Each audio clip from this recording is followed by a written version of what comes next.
پیغمبر ما و شما را راهنمودی کرد که افضل عبادت امت من قرائت قرآن است. از همه عبادت های نافله ده قرائت قرآن فاضلتر و ثوابش بسیارتر است.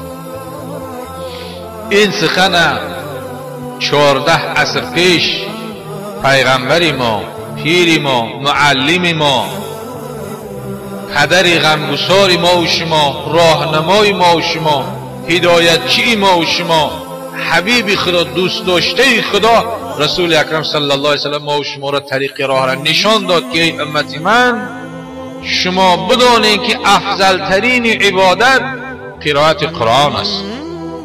قرائت قرآن که کردی همچنان است که با خداوند گپ زده ایستاده ای. اگر بخواهی که خدا با تو سخن گوید، قرآن خوان باش. قرآن که خواندی خدا با تو سخن میگوید.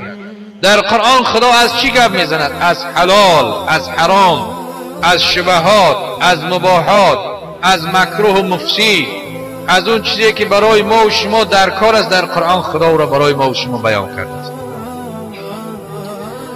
قرآن کتاب است که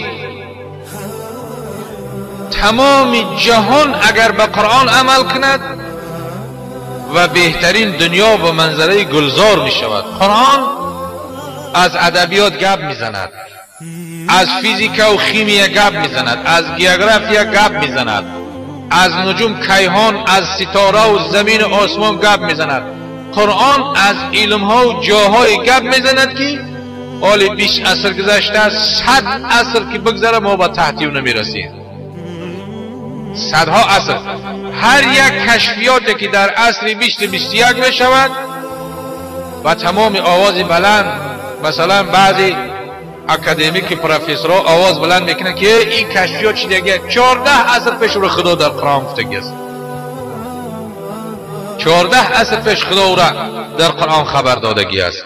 منم قرآن کلام حق، چرا من را نمیخوانی؟ چرا غافل ز من هستی؟ چرا از من گریزانی؟ منم آن مونس قبرت، منم نور شب سردت. بیا با من بگو دردت اگر داری.